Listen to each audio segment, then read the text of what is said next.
Welcome to Digital Mindfulness. This is episode 28.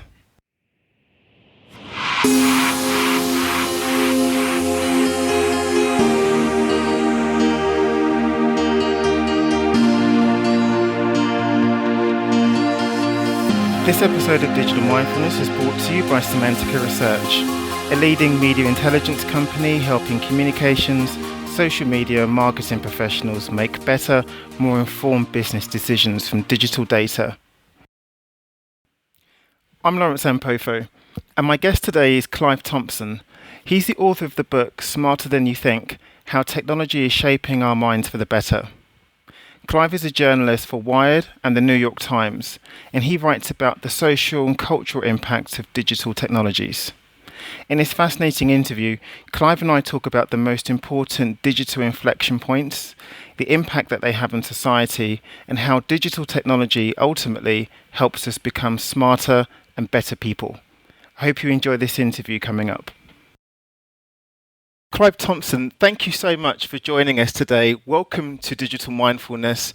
I'm absolutely thrilled to be talking to you, not just about your book, but your perspective on technology and society and how the two are mixing together to influence one another. So welcome to the show. I'm glad to be here. So, Clive, can you tell us all a little bit about yourself and why the issue of digital technology affecting human thinking inspires you so much?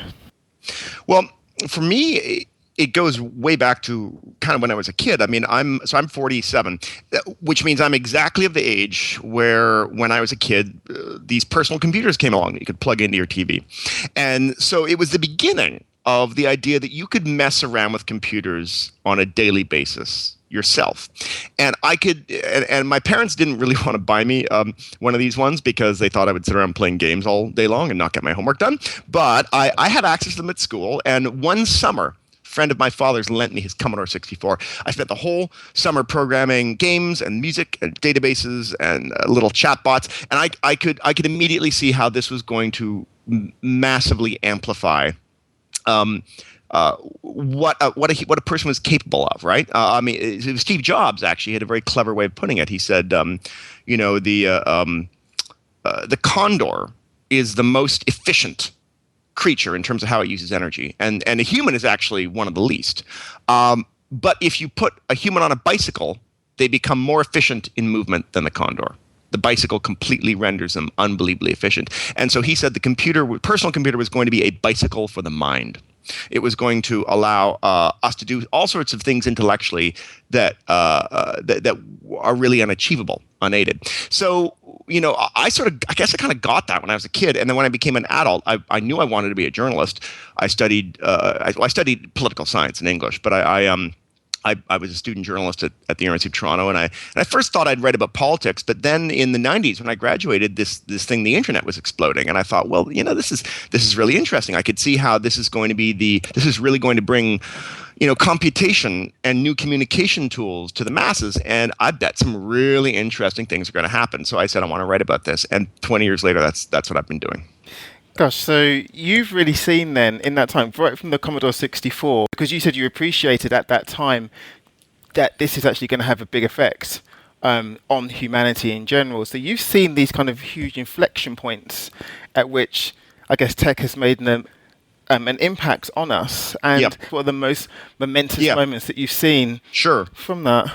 Yeah. Okay. If you wanted to break down, the sort of, I guess during the kind of 20 years that I've been writing about this, there's been a couple of interesting inflection points, and I think, one of the first ones was simply, in the late 90s, the beginning of mass access to the internet, and people sort of reacted in this really interesting way. Like they had this idea that, access to information was going to be amazing. You could get all these, news from different websites and whatnot, and that was true, right?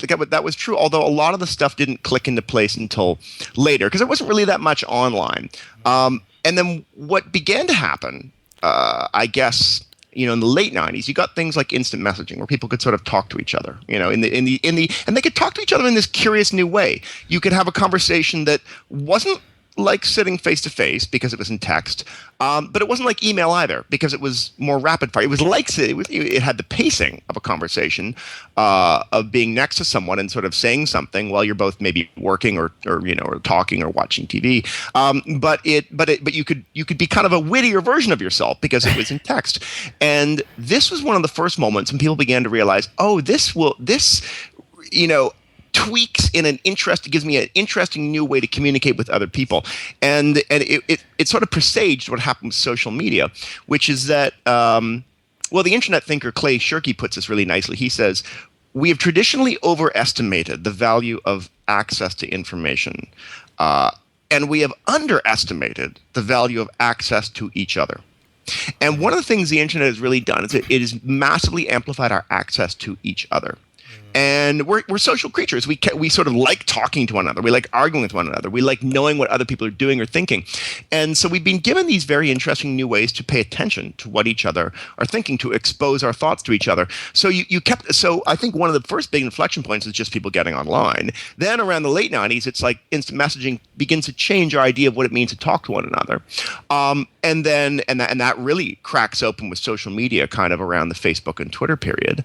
But you also, another big inflection point, I think, was actually Wikipedia, which is when it was the first time when, there was kind of a cool framework out there for people to collaborate on building something much bigger than any individual, and done in this very crazy anarchic way. Like intellectuals were completely flustered, puzzled, and even enraged by Wikipedia because it violated all of their previous ideas about how something of intellectual value comes into being, right? Like, the old idea was, well, you had to get people like me, who are, sort of, paid to learn about a field and become an expert in it and paid to explain it to other people. And their idea was that's how the useful knowledge gets created. The idea that the average person would just show up and write a sentence in an encyclopedia, and that it would be not just an absolute, morass of nonsense, was absolutely baffling. And that gave rise to this wonderful phrase, which is, Wikipedia may work in practice, but it'll never work in theory. I remember. And what it's a joke, but what it really shows is that we lacked good theories. We lacked a good way to conceptualize what was going to happen when people could collaborate on something that jointly fascinated them. We simply, as a species, were not accustomed to seeing that happen. We kind of were at a small level. You see a church group collaborate on something. You see a team do something. But these are people face to face in a room. We didn't really have any paradigm for what the interactions would be like when a bunch of people of reasonable good faith got together to do something. And so, in a way, Wikipedia sort of showed what you now see over and over again all over the place in smaller ways, people jointly problem solving and collecting together around, and that's often very, very strange niche little things. Like, I'm a guitar player, right? So I spend a lot of time on these, guitar pedal forums, and there's maybe 1,000 people that show up every week to talk about guitar pedals. And someone will just one day will go, wow, I got this old broken famous pedal from the 1960s that all these, rockers used back then. It doesn't work, but I'd like to fix it, but I don't have the schematics. And, within like 2 hours, 5 other people that own that pedal have opened it up and taken photos and put them online. And now people who actually understand electronics are mapping it out. And then within 3 hours, they've jointly spec'd out a perfect circuit map for this and how to fix it, And so now that's one little simple example, but that happens all the time. You go into any of these and it happens in these corners of the internet that are often unnoticed, because unless you think to go there, you don't know they exist. You don't know that there's, the snowboarding forum where they talk about climate change and how it's affecting slopes around the world. You don't know that there's, even unless you're a knitter, you don't know there's Ravelry, website devoted to knitting patterns. So the next inflection points, you get social connections and you get these sort of collaborative intellectual things. And those are a couple of the really, really, really big things that happen. And then the third one, the last one I'll say, is just mobile. I mean, the idea that suddenly the computation was with us all the time has been another really interesting tipping point. So those are a couple of the ones I've observed. Okay, there's so much there, and I really wanted dive in on a few points that you've said there, but I think this is a really good point at which we can talk about your book, Sure. Smarter Than You Think, How Technology is Changing Our Minds for the Better. Can you tell us all a little bit about what the thinking was behind this book? Because I read it, I was absolutely fascinated, but yeah, what's the main thinking, what's the main drive behind this book? Why did I write the book? Right. Yeah. So, for me, as I said, I'd spent 20 years looking at how people use technology and how it changes the way they think, by which I mean the way they learn something, the way they recall it and muse on it, the way they talk about it with other people, right? Or maybe the way they take action on it. And over the years, I actually went from being quite a pessimist to quite an optimist. Like 20 years ago, I thought, wow, I was a typical snotty sort of, know-it-all. There's no one more boorish than a 24-year-old man with a university degree, right? I thought, I'm smarter than everyone else. Everyone is such an idiot. Wow, it'd be terrible if all these dumb people were allowed online because, society will just degrade. But I'm a journalist, and so I am wedded to reality, which is to say, I'd sit at my desk, I'd stroke my chin, I'd think, well, clearly people are stupid, so if instant messaging is being happened, it must be stupid people talking about stupid things, right? Because they're also dumb. So, but I'm a journalist, so I have to go out and document this. So I go out and I start to write a piece of instant messaging. I interview dozens of people, and I discover that I'm completely wrong, and that all sorts of fascinating conversations, witty and interesting and weird and erudite and playful, are happening that I could never have imagined in ways I could never have imagined. And over again, this would happen. Because I'm a reporter, every time a technology came along, I'm like, I don't care what people predict is going to happen. I want to know what's actually happening. And I would go out and I would just talk to lots of people, and I would talk to scientists that observe this. And so over and over again, this happened with social messaging, with social media, with phone cameras, with video games, with everything. I would discover that people were doing things much more inventive and interesting and unpredictable than I could have thought of, fretting at my desk and stroking my chin.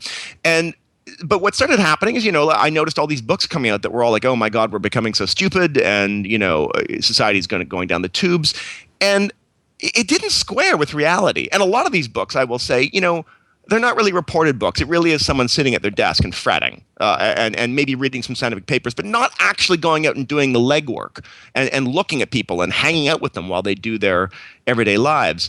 And when you're a journalist and when you see this stuff, it's hard to square with these very gloomy predictions. Reality just didn't seem to be doing what everyone claimed it was doing.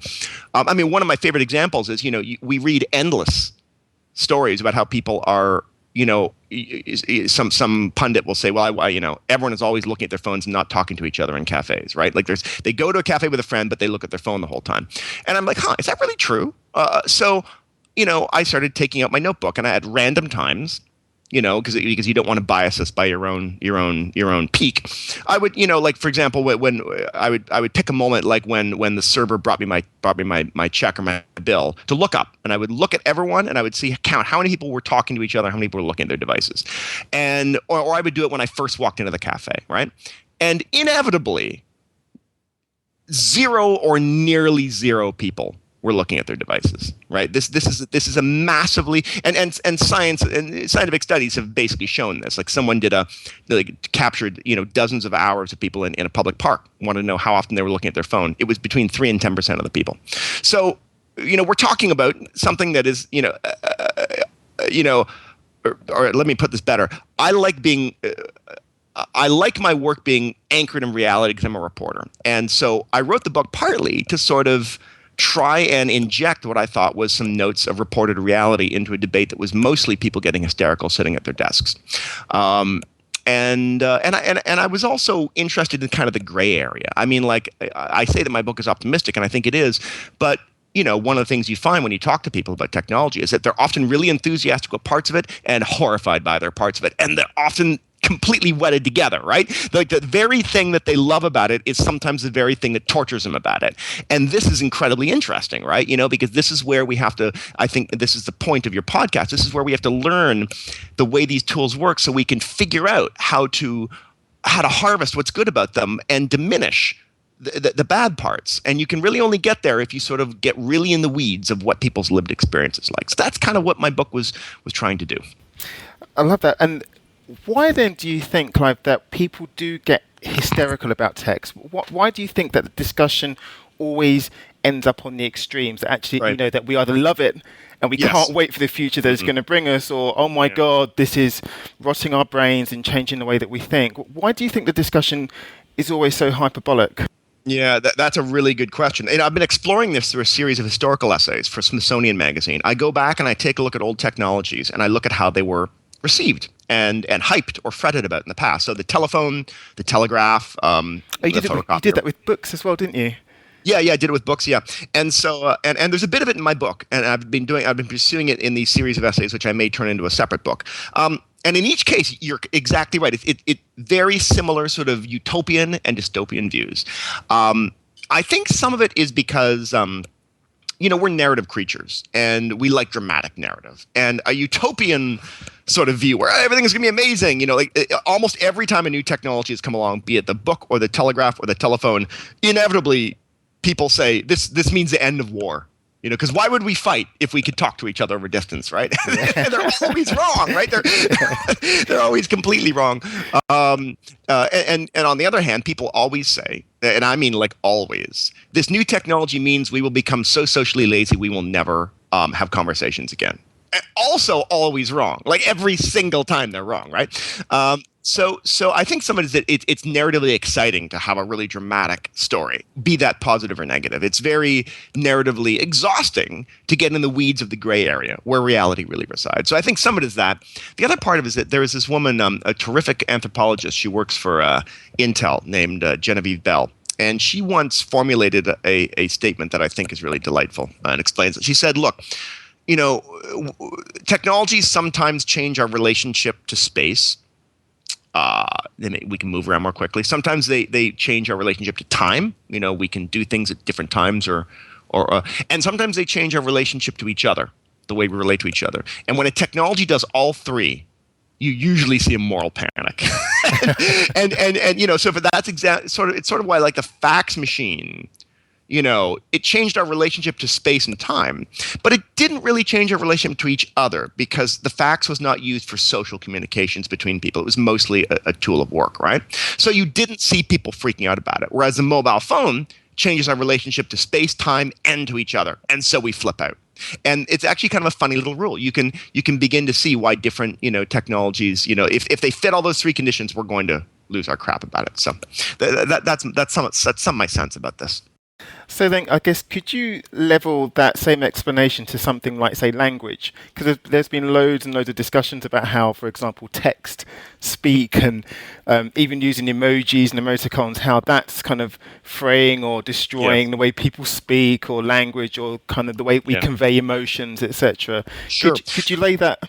Yeah, well, I mean, one of the other reasons why people freak out is that by the time they get to be middle-aged, they want the world to stay as it is. They've figured out how to work it, right? I mean, it took a long time. It took decades. My God, we're in our 30s, we're in our 40s. Finally, we feel some sense of mastery about the world. This is it. I've got it now.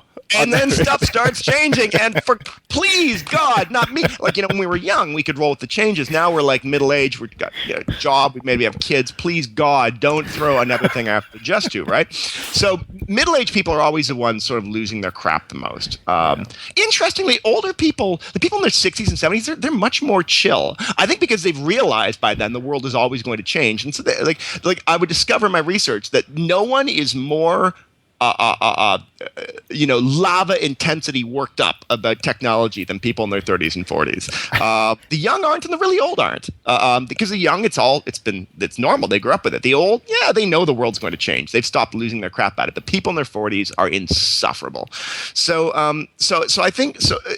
So you see this with language that they've people like the idea that the way they talk is the way everyone's always going to talk. And of course, this isn't, any linguist, any historian of language can tell you that language is constantly morphing and changing. The way we write is constantly morphing and changing. And so it's bonkers to think that we're ever going to it's ever going to stand still. It's completely healthy that it changes. We need new words and new ways to communicate. It's also fun. We're human. We're inventive, weird humans. We enjoy innovating crazy new ways to talk. Uh, um, and we enjoy the sort of friction that comes from blending an old-fashioned way with a new-fashioned way. Like that, there's something delightful about that. So I think the reason why people freak out is because they believe there's some sort of moral corrosion if this changes. But it's really quite a narrow and even narcissistic perspective on things. I understand why they do. I mean, I there was this period, when people in the early days of blogging, I'm talking about blog, I wrote a blog post. Suddenly everyone starts referring to blog to mean not the overall blog, but a single blog post. Like I wrote a blog. Yeah. And my strict grammarian slapped its ruler down. And I'm like, you people are illiterate and incompetent, and I will not have truck with your illiteracy, contaminating my world. It's blog post and blog. Same thing. It's like, like people say, do you have a Facebook? I'm like, no, you fools. It's a Facebook account. It's not a Facebook. But, this is just me swimming against the tide, right? Like the truth is, the thing to ask with the change in language is not do you like it, but can you understand what the person is saying? Are they clear? And inevitably they are. When someone says, do you have a Facebook? I know exactly what they're saying. They're saying, do I have a Facebook account? I don't need them to conform to my prissy, purse-lipped way of insisting it's a Facebook account. I can understand what they're saying. So even I'm not immune to this sort of concern about language. But I mean, really, but when I sort of get more interested in it, the thing that is always struck is how playful and inventive it all is. I mean, and often how strangely retro it is. Like people talk about emoji as if it were some rare new thing, but this is the way the Egyptians communicated for thousands of years, right? And like pictograph, like the idea that there should be pictures mixed with language was the norm for thousands of years of human evolution, and was interestingly killed by the Gutenberg book. Because, if you look at manuscripts that were handwritten before then, they had lots of pictures. They loved pictures. The Bibles, the illuminated manuscripts, the Book of Kells, unbelievably gorgeous works of art. It was understood that, in fact, the acme of human communications was to blend pictures with words for expressive. But it was very hard in the early days of those of movable type to figure out how to put pictures inside books. It's easy to move text around, very difficult to put pictures in. So pictures started dying. They were killed by the technology of the book. Now, the book gave us really, really great things, right? It gave us all sorts of gifts. You could print tons of books quickly, dissemination of literature.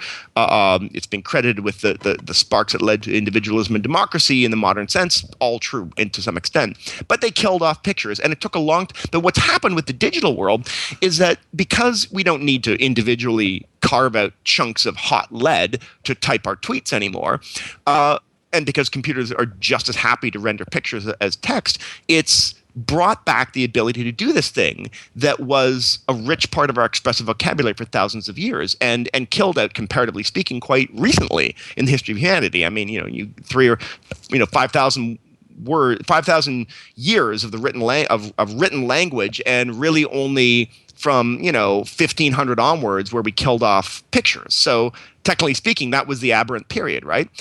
You could argue we're regressing to the norm, or going back to the norm. So, and even things like emoji, I wrote an essay about this. It's very similar to the delight that the Victorians had in rebuses. Right, these very clever, funny little puzzles where you had to decode a combination of text and pictures. This was regarded as an absolute delightful pastime. Lewis Carroll used to write entire letters to his nieces and nephews in rebuses. And now we do this just for the heck of it. It's how we invite each other out for pizza, right? Do you want to go to pizza? So to me, like, this is an example of the sort of really inventive streak that gets uncorked when we're given new ways to express ourselves. Right. So a little while ago, Clive, you mentioned these different books that were talking about the ways that that digital technologies, the internet, mobile technologies are having a negative effect on not only our the physical structures of our brains or our physical bodies, but also our well-being. But in your book, you say that this actually might not be the case, or what people might be saying is a little bit overstated. Could you just explain that? Sure. I mean, there was this kind of vogue quite intense a few years ago. It's fading, thankfully, to constantly talk about the structure of the brain as if we had, this hard proof when you look at these brain scans that our brains are stupider because of the internet and whatnot. And the problem is that,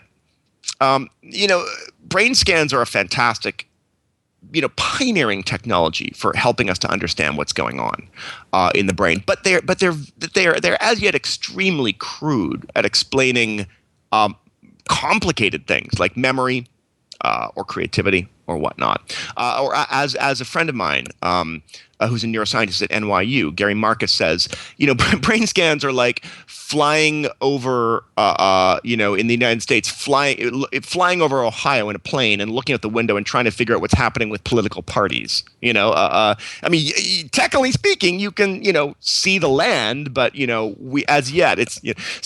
the problem with all that stuff is that it was an attempt to basically, as I like to say, arguments over whether technology are making us stupider or dumber or more creative or whatnot are very much cultural. They're cultural arguments. People were trying to use science to end a cultural argument, to say that we have definitive proof. It's scientific. You can't argue it that we are stupider. That proof was not there. It may come. This technology is getting better all the time, but we're talking decades or even hundreds of years. It's very revealing, though, that people want to end a cultural argument with hard evidence because people are very, very invested in this idea that we're dumber or we're smarter or we're more polite or we're more horrible. For me, I'm happy to make cultural arguments because you can't really resolve them. They're arguments. I make my case in my book, but I don't pretend that it's proof. It's an argument. You can. I hope I'm convincing. But I will say, though, that sort of trend towards pointing to brain scans and saying, well, we definitively know what's going on, that's starting to fade away. I think there was this vogue amongst journalists and editors, and I myself did it. Go back and read my hysterical piece from 2004 about brain scans and marketing. I went full hog in that direction. I think journalists, thankfully, are backing away from making these really, really overly bold claims. You still see some scientists like Patricia Greenfield making these completely unsubstantiated arguments about this, but it's diminishing, and I think that's as it should be because that science is really powerful and interesting, but any serious neuroscientist will tell you they're really just the beginning of this voyage. When you say that these are cultural arguments, what do you mean by that exactly? Sure. What I mean is that, so a scientific argument is like, when you drink a can of Coke, how much glucose goes into your system. You can measure that, right? And you can figure out whether or not that's good for you. A cultural argument is, when you say someone is smarter or dumber, you're sort of arguing, are they smarter according to my definition of that, right? So, one of the reasons why you get a different view if you look at, say, Nicholas Carr's book, How the Internet's Making Us Stupid, The Shallows, and mine, is that we sort of we culturally define what it means to be intelligent in different ways. So for Nick, the acme of human intelligence is sustained reading of a book quietly by yourself. Right? No disruptions, and just in there looking at it for like 5 hours, absorbing it, getting it deeply inside your head. And if you're not doing that, you're doing something stupider than that. That is the top of the Matterhorn. For me, I absolutely agree that is a crucial key of the modern intelligent mind. But the truth is, a lot of thinking isn't like that at all. In fact, a lot of thinking is deeply social. Particularly when you're solving a difficult problem, or thinking through something at work, you're often talking to lots and lots of people, look at the activity in a surgical theater. It's like this highly collaborative stuff, or people trying to build a new building, like they're throwing a big, thing up on the wall and arguing about it and marshaling data. So a lot of thinking, in fact, I would argue the majority of our thinking is not sitting and peering at a book. It's actually hashing out knowledge and learning together. And it's social thinking. And one of the things the internet has been fantastic for is giving us new ways to socially think together. So that is one of the tentpoles behind why I think we have had, why this has been overall, with all the deficits and problems, been an overall benefit for us, modern communication technologies. If you take the view that that being smart is just reading a book, well then sure, actually anything that distracts you from that is bad, be that Facebook or Twitter or video games or anything, right? So this is why I say it's a cultural argument. You can't really say which of us is right or wrong. It's which one you sort of value the most. I love that you spoke about the idea of collaboration, and you said that actually, digital encourages greater and, importantly, new forms of collaboration. And I know this is one of the core ideas that you have within the book. But what are some of the other ideas Sure. within your book that you can share with us? Another big one is related to that, which is that it encourages different forms of awareness, right? So, there's this long habit we've had of building mental models of what's going on in other people's minds. If I sit in a room with you and you're watching TV and I'm maybe reading or working, even if we don't talk for half an hour, we sort of know what's going on in each other's minds. Maybe we can read our body language, or maybe we'll just call out to each other and go like, aha, that was really stupid, or, oh my God, listen to this thing here, if I'm reading the newspaper. So we do these, we have these sort of ways of having, what they call ambient awareness of each other. Like we're not sitting staring at the other person, but we're generally aware of what's going on in their body language, in their mind. So the internet has completely exploded that, because all these short form, we tend to like these short form types of media, right? Like be they Facebook or Twitter or Instagram or whatnot. The idea that we can sort of just broadcast these very small little utterances, maybe a link or a picture or a joke or whatnot, and maybe do 10 of them a day, and we sort of follow other people and sometimes follow strangers. And, a lot of people thought, well, this is stupid because each of these statements is so short that you can't say anything. And that's sort of true, but really what's going on is the same thing as sitting in a room with someone. It's the accumulation of paying attention to someone over a long period of time. Like if you were to follow my Twitter stream for like an hour, it would just look like a bunch of kind of disjointed links to scientific articles. If you follow it for like a week, you'd start to go, oh, I see, this guy's kind of into this and this and this. If you follow it for a year, you would actually have a surprisingly nuanced sense of what's going on in my mind.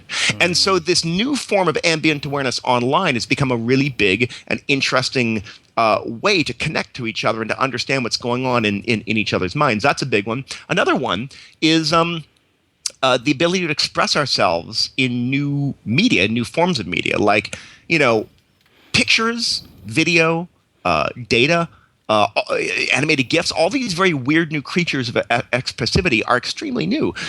We've had the moving image for 100 years, but for 90 of those years, up until about probably 10 years ago, it was prohibitively expensive for an individual to capture and broadcast a moving image and use it for their own active communication or expression. Like that just wasn't done. It was done by large corporations. It was done by the BBC. It was done by movie theaters, but it wasn't done by the average person. So we're seeing this crazy new language of what the moving image is for. Mm-hmm. And people are doing the weirdest things with it, right? I mean, like you go onto YouTube and people do unboxing videos. Here's what it looks like when I unbox my my new laptop or my phone or my drone or my kid's car, or they do time lapse things of their plant growing out in the backyard. They do all these very weird, crazy experimental things. So what's starting to happen is that because these tools have gone from being really expensive to really cheap and mass, they are exploding in their expressive capability. Or I mean, as I like to say, we've had the moving image for 100 years, but we still don't really know what it's for. We're still figuring that out. And so to me, these are a couple other things that came up in my book. These new forms of attention to each other and these new forms of self-expression. I really want to go back to this idea of ambient awareness and the wider idea of digital encouraging these new forms of attention, because I thought that was amazing. And in the book, you spoke a little bit about mindfulness. A little bit, and the whole idea of paying attention to your attention. And I just want to know whether you think, actually, is it possible to do this now? Is it possible to do this in the digital age when there's so much information? And you mentioned the whole idea of us kind of paying attention to these little snippets of information, whether it be they links or videos or images or whatever from other people, and you'd have a pretty good understanding of of a person or an account or an organization or whatever. But is it really possible to pay attention to that, or pay attention to our attention of doing that? Because when there's Right. so much content to Yeah. do. The answer is absolutely yes. Um, in part because I've seen it done by lots of people and I do it myself. But it's not easy. It's a skill. You have to practice it, and you have to get used to thinking about your urges, because, like, like for a long time I was very much, I think, quite, I was a quite compulsive user of Twitter, where like I sort of wanted to like see everything, and I if someone said something, I had to get back to it right away. Right. Part of it in a salutary way is social politeness. If someone replies you, it feels rude not to get back to them right away, right? But over time, I decided, when I started learning about mindfulness, and friends started telling me about this, and I read books about it, I thought, oh, okay, I see what's going on. So let me observe my own urges, let me observe what my mind is trying to get me to do. And I was able to do that, start more and more to do that thing where it's like, oh, I can feel myself wanting to stop doing the hard work of writing my column and go and dork around on Wikipedia or Twitter or whatnot. And this was very hard to do at the first, but it got easier the more you did it, like any habit when you practice it. And some of it was also like a more, it wasn't just the habit, it was also philosophical orientation. I began to realize people talk about, problems of the internet. One that I think, that I mentioned in my book, that I think is really significant, is what a psychologist would call recency, which is the very human, normal human, and quite adaptive, evolutionarily adaptive belief that what's happening right now is the most important thing, and so we have to attend to it right away. But the truth is, it really, most of the time, it isn't. It's often interesting to know what's going on, because it's almost like the way I like to put it, that Twitter is like a happening. It's like, oh my God, were you there when that thing happened? It's fun. It's fun to be part of that. It really is a happening. But, you can't live your life that way. And most of the time, it simply doesn't matter that much if you're really there, So some of it is philosophical. It was me realizing, well, it doesn't really matter if I'm not there when, that cool thing happened on Twitter. I can see it later on. I can enjoy it. And so now, mind you, this is also easier to do when you are a middle-aged guy like me, right? Because when you are, you're 18 or 17 or 21 or 22, you are, for completely correct, rational reasons, you are deeply concerned with establishing your social relations to other people, where you are in the pecking order. And so any tool that helps you figure that out, you really want to use a lot. So, often you'll find people that are most sort of agonized over this are people in that age cohort. I mean, I think it gets easier as you get older, frankly. I don't think it's impossible when you're young, but it's harder when you're young. Easier for me to do, harder for Clive at 22 to do, right?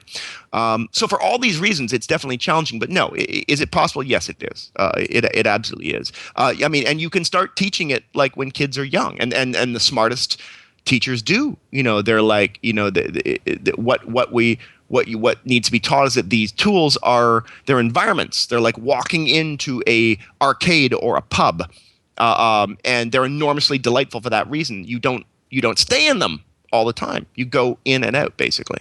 Like I said, not easy, but philosophically profound when you start to really, think about it. And that's, one of the things I think is really interesting is, at the heart of this is stuff that has puzzled and troubled and excited philosophical thinkers throughout the ages, like St. Augustine, who said, I am in the world, but I am not of the world.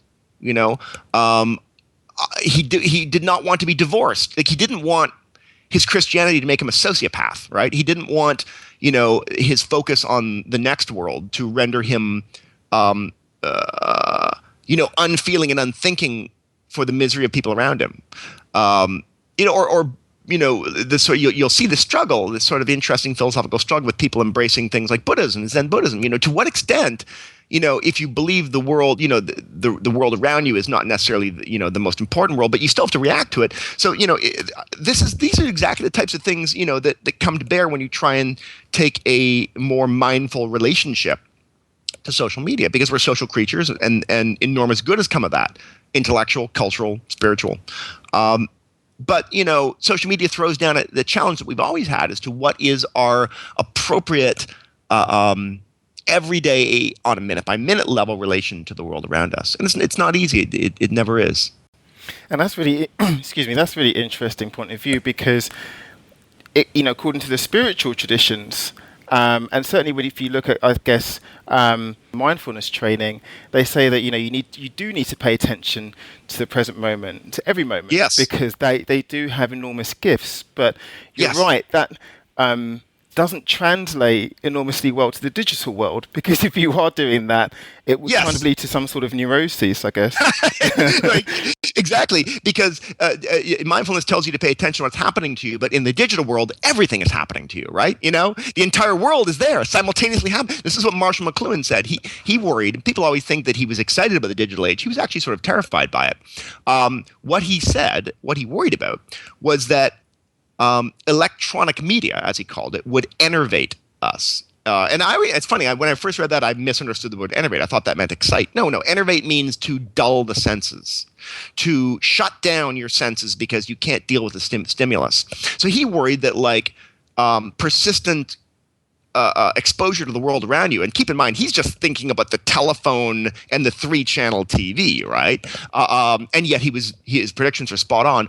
Would had the danger to enervate you because you had to screen it out, to have a normal relationship to yourself, and so yes, this is a great challenge with mindfulness. Now, I mean, I like, as I said, I do think it is actually possible to do. I mean, even with some simple little things, like for example, I stopped checking email on the weekends, and that was partly not intentional. Actually, what happened was that all my social messaging, all my friends saying, "Hey, let's go to the pub for a drink," or do you want to come to the show? That was all happening on text messaging. So my friends were not emailing me anymore. So anything in email was work. I didn't want to work on the weekends, so I stopped checking email. But interestingly, that meant I also stopped seeing notes from Facebook or Twitter saying, "Hey, someone has just said something about you." And so without those alerts, I discovered it was easier to stay away from social media if I wanted to for a long period of time. And so I started actually kind of drifting away from social media on the weekends too.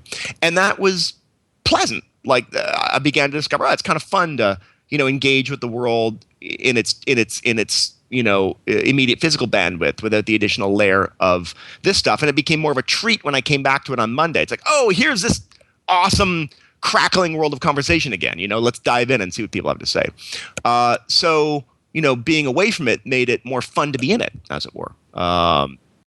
I love that because this directly relates to one of the quotes in your book, and I really like this quote. And you said that one of the great challenges of today's digital thinking tools is knowing when not to use them, when to rely on the powers of older and slower technologies like paper and books.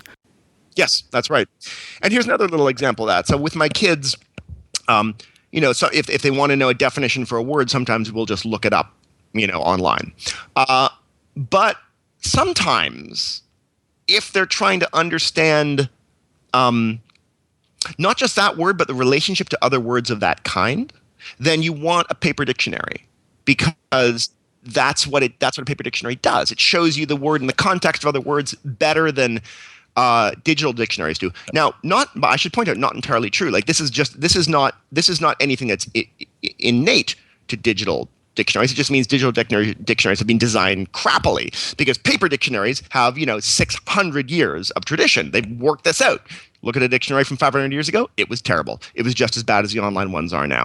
So the digital ones will get better. And in fact, vocabulary.com, which is actually run by a guy I know, is way better in this regard. He's really trying to do that stuff. He's really trying to make it so that when you look at a word, it pulls you into all the web of relationships with other words. Like he really gets it. So when I look at that, I'm like, oh, I see. They're starting to understand this. But for now, like the paper ones, do that in a way that the digital ones don't. So digital is good for if you're trying to just merely to understand a word so you can get through a problem and move to the end of the problem. But if you're trying to absorb language qua language, then yeah, you want the paper dictionary for now. So yeah, so that's a little example of these decision points, that I think confront us. And this is tiring, right? Like it's hard to make more decisions about how to live your intellectual life. the great problem of the internet is that it gives us options, but options are wearying. We know this. We know this from the psychological literature on will depletion. None of this is simple. All of it's hard, but it has enormous benefits, basically. So we were talking about different forms of attention Yeah, that that's right. digital mediates, and so I was talking about the quote that you had, and this is my penultimate question. But how do you think we can create a greater sense of awareness of knowing when it's not appropriate to use digital? Given that the whole world is so digitized, how can we Yeah. know when to Yeah. use other forms of?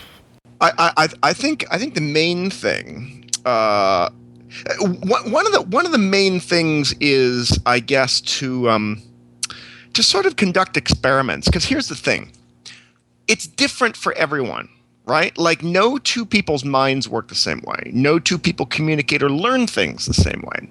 Um, so I always encourage people to try some sort of fairly lightweight experiments to see what different, I suppose, modes of unplugging or plugging feel like for you, right? I mean, one of the things I often say is, pick a time to, be totally offline for a certain period, whether that's some people, it's kind of funny. I talked about how I go offline on the weekends, right? I know people that are the exact opposite.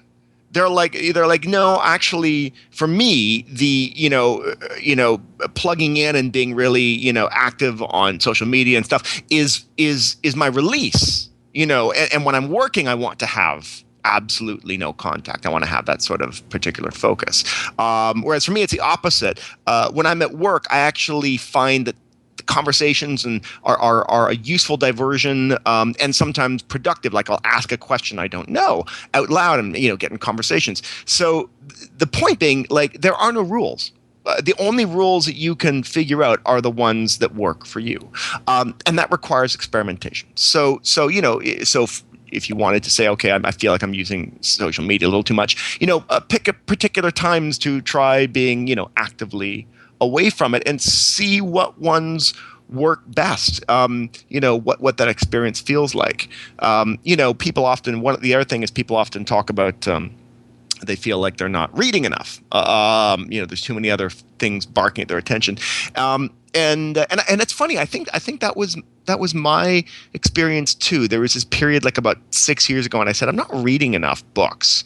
And I started saying, okay, I'm going to basically, pick a bunch of books that I really, really want to get done by the end of this month, the end of this year, and really dive into them and try and do that mindfulness thing of noticing when my brain is saying, hey, go look at something silly online and don't read this book. And that slowly became sort of a habit, to the point where I began to realize the types that there was a flavor to the type of thinking I was doing when I was reading that was usefully different from the flavor of the type of thinking I was doing when I was online. There's like, another experiment that worked for me is this funny thing called the Pomodoro technique. You've probably heard of that. It's a little timer. And you can download one. There's various ones that are for free, or you can buy one if you find one you like that are for a couple dollars. And if I'm discovering that I'm having trouble getting work done at my desk because there's this raging cocktail party called the internet, where just endlessly diverting people are saying funny things. I can't get work done. I basically say, okay, like, let's do a 25-minute spurt here, and I use that. I set the Pomodoro timer for a certain amount of time, and you have these little breaks in between, and and that has worked well for me. But the reason why I tell people to do experiments is because I know other people who the Pomodoro thing doesn't work at all. I know some of them who swear by using like a piece of software that takes them entirely offline, freedom.